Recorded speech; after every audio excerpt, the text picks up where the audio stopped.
स्वागत है दोस्तों आपके अपने चैनल जिज्ञासा पीसीएम में। आज हम बात करेंगे प्रमेय 6.6 जो बहुत ही आसान प्रमेय है।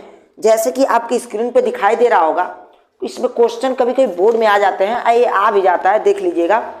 जैसे कि क्वेश्चन कह रहा है, बहुत आसान है, बस पूरा वीडियो में बने रहिएगा, बहुत आसानी से इसको समझेंगे। क्वेश्चन देखिए क्या कह रहा है कि दो समरूप त्रिभुजों के क्षेत्रफलों का अनुपात उनकी संगत भुजाओं के अनुपात के वर्ग के बराबर होता है। यानी अगर जो दो त्रिभुज आपस में समरूप हो, दो त्रिभुज आपस में समरूप हो, तो हमको सिद्ध करना है कि उन समरूप त्रिभुजों का जो अनुपात होता है वह उनकी संगत भुजाओं के वर्ग के अनुपात के बराबर होता है।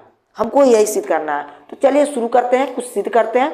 जैसे कि आपके स्क्रीन पे दिखाई दे रहा होगा, यह आपका क्वेश्चन। सबसे पहले इसमें कुछ ना कुछ रचना तो करना पड़ेगा, और पुराना जो नियम लगाते थे उसमें से कुछ नियम लगाना पड़ेगा। तो इसमें क्या करते हैं, रचना करना शुरू कर देते हैं। तो कुछ रचना करते हैं। तो रचना में लिखेंगे यहाँ पे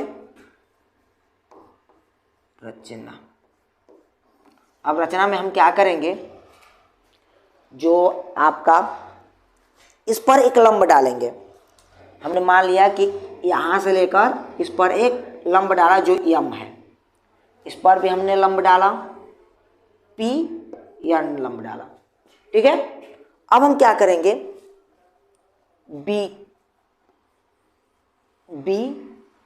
क्यू बी सी पर हमने लंब क्या डाला, ए यम जो है लंब डाला, और क्यू आर पर लंब डाला, पी या, ठीक है। ये हमने लंब डाला। पहले हम सबसे पहले ये सिद्ध करेंगे कि यह त्रिभुज आपस में क्या है, सर्वांग संगत। सबसे पहले सिद्ध कर लें, यह त्रिभुज आपस में सर्वांग संगत, इनकी भुजाओं का अनुपात भी आपस में बराबर होगा। इससे पहले, ये तो हमने रचना में लिखा, इससे पहले हम क्या करते हैं, इसका क्षेत्रफल और इसका क्षेत्रफल निकालते हैं। तो चलिए यहाँ पे लिखते हैं हल। लिखेंगे एरिया त्रिभुज ए बी सी। तो हम जानते हैं त्रिभुज का क्षेत्रफल बराबर होता है आधार बट्टे ऊंचाई। तो त्रिभुज ए बी सी 1/2 गुणे आधार कितना है बी सी और ऊंचाई कितना है ए यम। हमने पहले ये रचना कर लिया। उसके बाद से यहाँ पर क्या किया, इसका त्रिभुज का क्षेत्रफल निकाला है ए बी सी का, और हम जानते हैं कि त्रिभुज ए बी सी का क्षेत्रफल बराबर होता है 1/2 गुणे आधार गुणे ऊंचाई, ठीक है। सुनाई दे रहा होगा, सुनाई दे रहा है ना, चलिए सुनाई दे रहा होगा। अब देखिए, इसको हम मान लेंगे समीकरण फर्स्ट।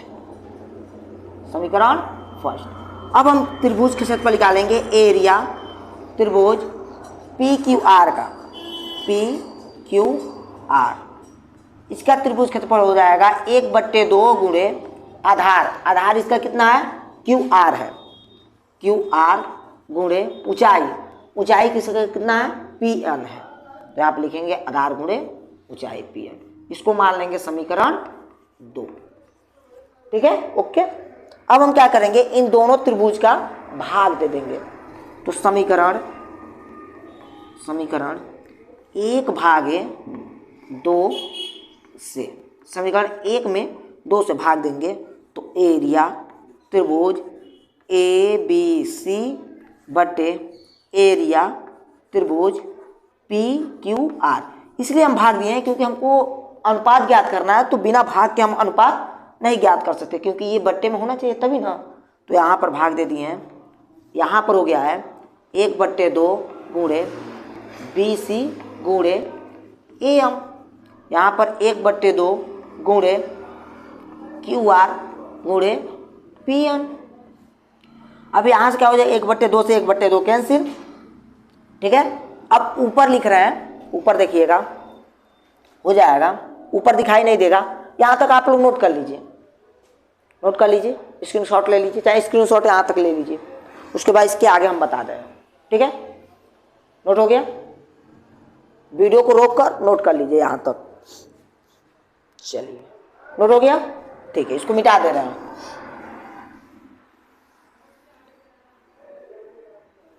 इसको मिटा दे रहे हैं, आगे लगाते हैं। देखिए अब यहाँ पर ये देखिए, ये हो जाएगा एरिया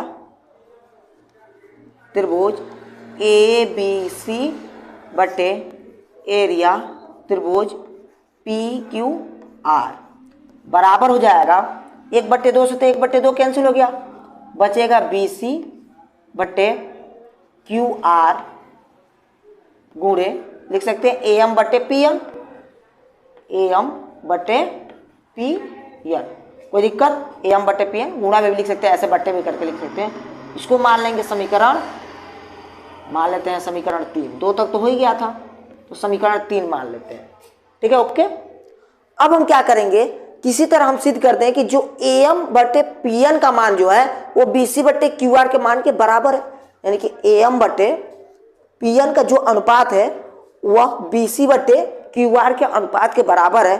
तो यहाँ पर मान रखेंगे तो इसका वर्ग तो हो ही जाएगा, ठीक है। तो देखते हैं अब हम क्या करेंगे, इस त्रिभुज और इस त्रिभुज को समरूप सिद्ध कर देंगे। जब यह त्रिभुज इस त्रिभुज के समरूप हो जाएगा तो भुजाओं का अनुपात भी बराबर होगा, ठीक है। देखते हैं, अब नीचे वालों को इसको मिटा देते हैं, देख लीजिए, नोट कर ही लिए हैं आप लोग, इसको मिटा देते हैं। अब यहाँ पर बात करेंगे त्रिभुज ए बी एम तथा त्रिभुज पी क्यू एन में, ठीक है। अब देखेंगे ए बी एम, ठीक, ओके, त्रिभुज पी क्यू एन में, इसमें देखेंगे कोण ए बराबर, ए तो ए बराबर नहीं, कोण बी बराबर कोण क्यू, क्यों, क्योंकि त्रिभुज ए बी सी समरूप हमको दिया है त्रिभुज पी क्यू आर के। तो ये जब त्रिभुज आपस में समरूप दिया है तो इनके कोण भी तो आपस में बराबर होंगे, ए बी सी और पी क्यू आर, जब ये दोनों त्रिभुज समरूप है तो इनके कोण भी आपस में बराबर होंगे। तो जब कोण बराबर हैं तो यहाँ पर हम लिख दिए हैं, और कोण यम बराबर कोण यन, दोनों क्या है, समकोण है, क्या है, समकोण, दोनों समकोण है। तो एंगल यहाँ आप देखेंगे यह दोनों समकोण है क्योंकि लंब हमने खींचा है। अब त्रिभुज ए बी एम समरूप त्रिभुज पी क्यू एन समरूप हो गया। तो जब समरूप हो गया तो यहाँ पर हम अनुपात निकालेंगे कि ए बी और पी क्यू का अनुपात, ए बी बटे पी क्यू का जो अनुपात है वो किसके बराबर होगा, ए बी बटे पी क्यू का अनुपात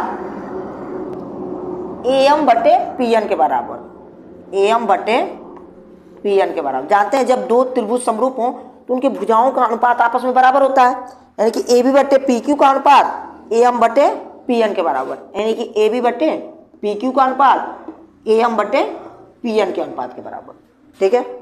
अब हम देखिए, अगर जो यहाँ पर इसको मान लेते हैं समीकरण 4, समीकरण बनाने में पैसा थोड़ी लग रहा है, समीकरण बनाते जा रहे हैं।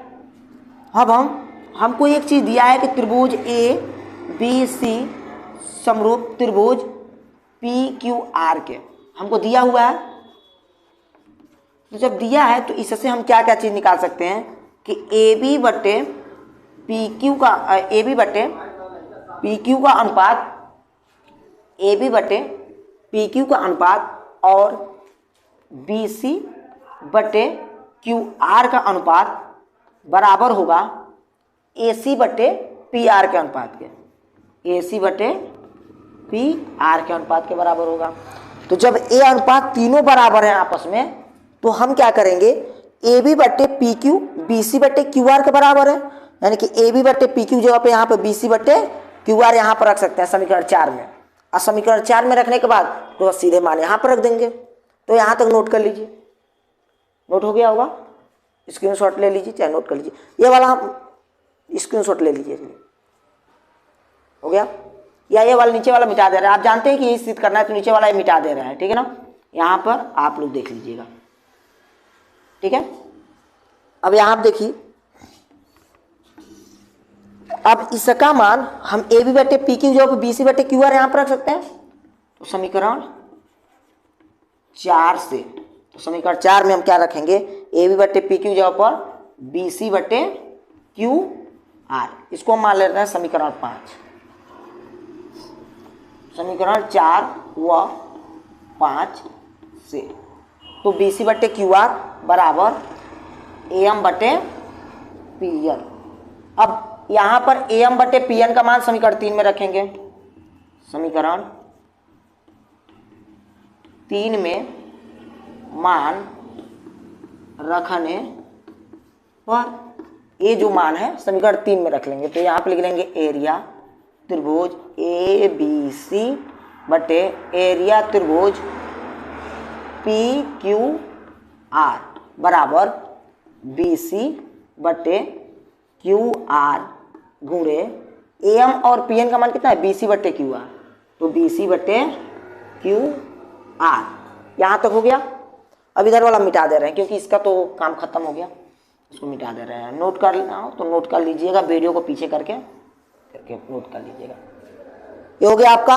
अब यहाँ पर हो जाएगा एरिया त्रिभुज ABC बटे एरिया त्रिभुज PQR बराबर BC बटे QR का होल स्क्वायर हो जाएगा। BC बटे QR का होल स्क्वायर क्योंकि दो बार है।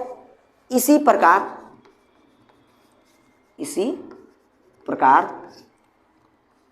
एरिया त्रिभुज ABC बटे एरिया त्रिभुज PQR जो होगा AB बटे PQ का वर्ग बराबर BC बटे QR का वर्ग बराबर AC बटे PR के वर्ग के अनुपात के बराबर होगा। क्योंकि हम जानते हैं BC बटे QR किसके किसके बराबर है, AB बटे PQ को भी बराबर है, AC बटे PR के बराबर है। क्यों बराबर है BC बटे QR? क्योंकि यह त्रिभुज क्या है समरूप है, तो समरूप है तो भुजाओं का अनुपात बराबर होता है, तो इसके कारण इसका भी अनुपात बराबर हो गया। आशा करते हैं कि 6.6 समझ में आ गया होगा। नहीं समझ में आया तो कमेंट कीजिए, समझाने की भरसक कोशिश करेंगे। मिलते हैं अगले वीडियो में, तब तक के लिए जय हिंद, जय भारत, जय हिंद।